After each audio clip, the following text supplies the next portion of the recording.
Ano? This song is brought to you by This Guy's in Love With You Pare by Parokya ni Edgar. One smile, iba nang ibig sabihin. Di na friends ang tingin niya sa'kin.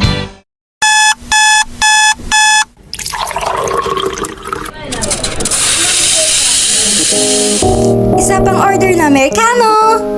Kailangan ba magising ang utak mo para sa exam? Magising ang diwa mo para sa 8 oras ba na shift?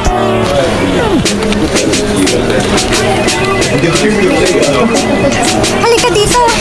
Inumin mo ng Nescafe na 100% puro at natural seed mula sa organic beans for a harmonic blend of texture. Nescafe Classic. With a Nescafe.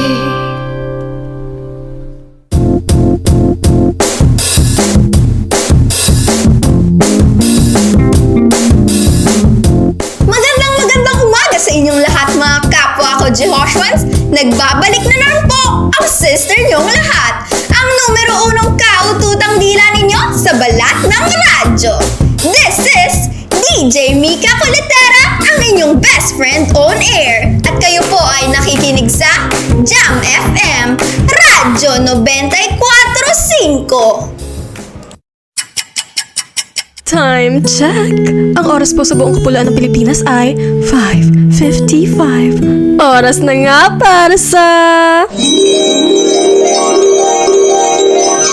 Dear Ate Mika, mga kwentong tunay na buhay, pamilya, pag-asa at inspirasyon. Para sa ating istorya ngayong araw, ang ating sender ay mula sa Malabon. Siya ay si Pauline. Hashtag po natin. Hashtag Diaz, ang pinakamagandang dress ni Pauline. Sister Mika, nais ko lamang ibahagi ang aking istorya. Sana ako'y iyong mapili para maibahagi ko ang mga bagay na natutuhan ko sa buhay. Nung ako ay bata pa, gustong gusto ko kumain sa harap ng TV. Pinipilit ko pang isama ang Kuya Carlo ko noon, kaya kasama ko rin siya kapag napapagalitan kami ng daddy. At kapag nagalit na ang daddy, tiyak na wala nang magagawa pa si mommy. Walang ibang ginawa si mommy kundi konsintihin ako sa lahat ng kakulitan ko noon. Favorite ako ng mommy ko. Pero, ang totoo, ay mas close naman talaga kami ni daddy. Naaalala ko pa na madalas kami maglaro noon ng badminton ni daddy sa park.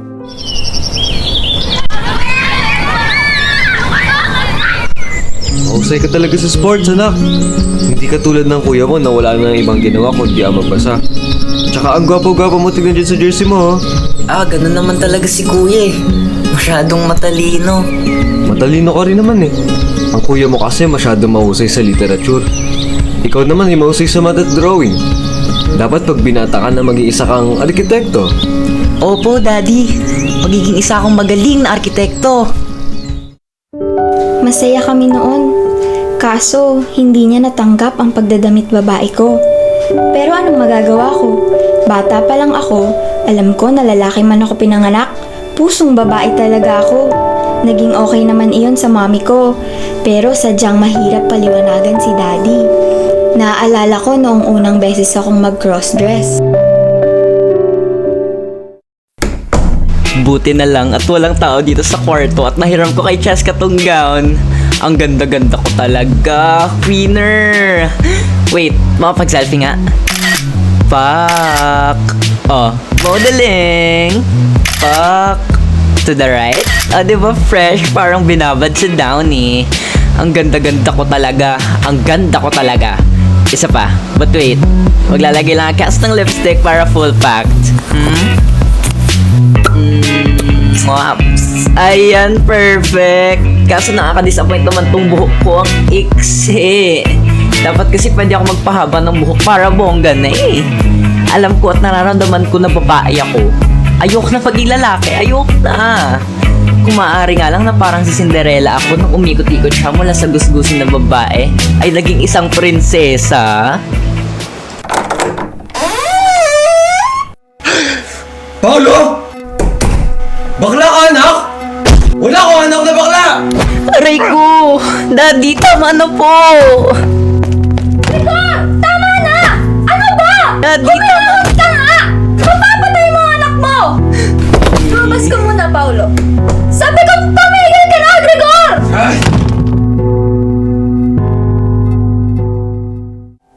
Halos malamog ang aking katawan noon.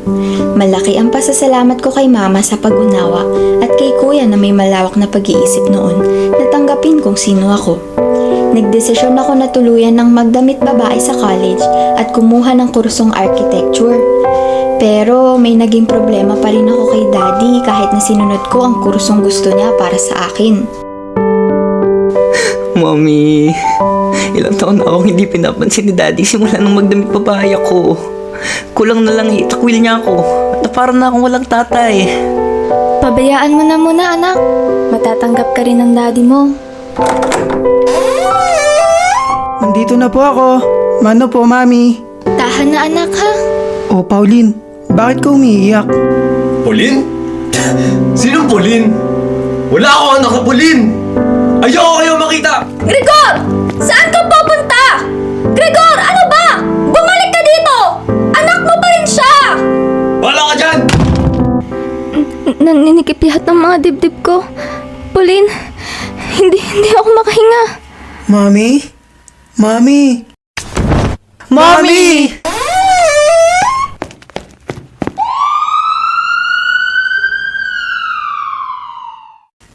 Ate Mika, ayun na yata ang pinakamalungkot na araw ng buhay namin. Malas yata talaga ako. Ilang buwan matapos mawala ni Mommy, mas lalong nalungkot si Daddy na humantong sa paghina ng kanyang katawan.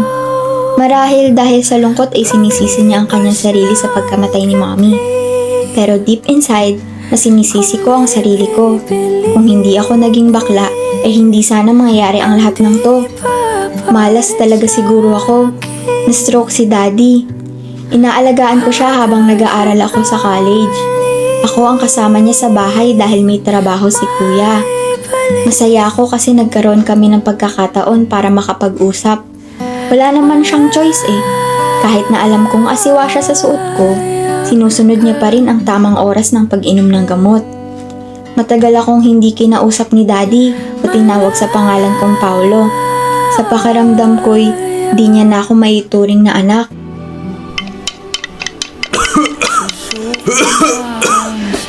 Oh, Daddy, last na po to. Mauubos niyo na po yung lugaw. Okay, tapos na. Pahinga po muna kayo, tapos babalikan ko po kayo mamaya para sa gamot niyo. Pauline! Daddy? Pauline, anak! Bakit ho? Wala naman anak. Gusto ko lang magpasalamat. Salamat sa pag-aalaga mo sa akin, anak. Anak. Ate Mika, nung marinig ako na tawagin ni Daddy sa pangalan kong Pauline, halos tumigil ang mundo ko. Nung mga oras na iyon, alam ko na tinanggap niya na ako. Hindi lumaon, ay pumanaw si Daddy dahil na rin sa kanyang karamdaman. Tapos na ako ng pag-aaral at kasalukuyan ng naghahanap ng trabaho. Ang aking Kuya Carlo naman ay may sarili na ring pamilya.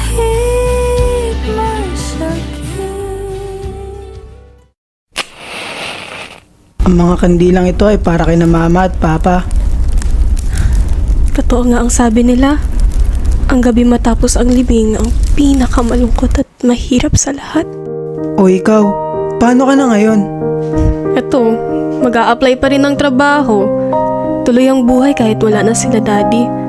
Sana matanggap na ako sa company na ito. Pangilan na nga bang kumpanya yan? Pang-apat na. Hinihintay ko na lang talaga kung tuloy ako sa final interview. Sana naman, matanggap ka na. Sino yan? Jowa mo? Ano ka ba, kuya? Wala akong jowa, no? Eh, sino ba yung nag-text? Tsaka, bakit bigla kang nalungkot? Hindi raw ako natanggap sa in-applyan ko. Siguro dahil sa suot ko ng interview. Bakit? Kasi, ang sabi ng HR, wala daw ba akong mas matinong damit na isusuot? Yung mas tama sa kasarian ko. Hindi pa rin nila ako maintindihan, kuya. Pabayaan mo na sila. Mas okay nang hindi ka makapasok sa kumpanya na yan kung hindi marunong umintindi yung mga tao dyan. Dapat mag-seminar sila ng SOGI o sexual orientation, gender identity and gender expression. Karapatan naman namin to, di ba? Oh, bakit ang maliwalis sa mukha ng kapatid ko? Tanggap na raw ako! Charot! Charot! Ano nga? Ito yung isa kong ina-applyan. May interview daw ako bukas. Oh, di maganda. Ano isusuot ko? Ano bang gusto mong isuot? Skirt? Gusto mo magpantalo na lang ako? O magpakalalaki? Borta? Ganon? Babaeng babae ka na. Haba-haba na ng buhok mo. Tsaka gusto ba ni Pauline ang magpantalon? Siyempre, yung pambabae. Di sige, mag-skirt ka. Paano kung... Ang importante, matanggap ka nila kung sino ka. Matalino ka, nagtapos ka. Kung gusto ka nila, tatanggapin ka nila kung sino ka. Si daddy nga natanggap din ako. Tagal nga lang. Matatanggap ka rin nila. Hindi mo kailangan magpanggap.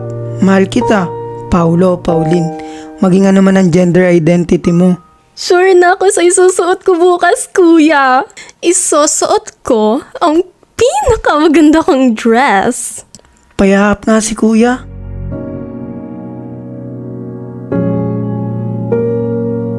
Ate Mika, marami na po akong napagdaanan at dahil doon, mas natutunan ko pong mahalin at tanggapin ang sarili ko. Naway nakapagbigay po ako ng leksyon sa mga tagapakinig ng inyong programa. Hanggang dito na lamang po ang aking kwento. Lubos na gumagalang, Pauline.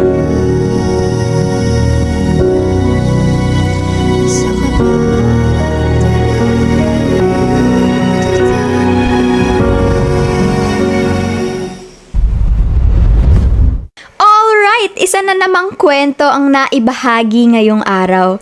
Naway marami pa kayong natutunan sa kwento ng buhay ni Pauline. Maraming salamat po sa ating masugid na tagapakinig. Balik tugtugan naman tayo. Ako naman muna ni Angela Ken. Ito po ay para kay Pauline.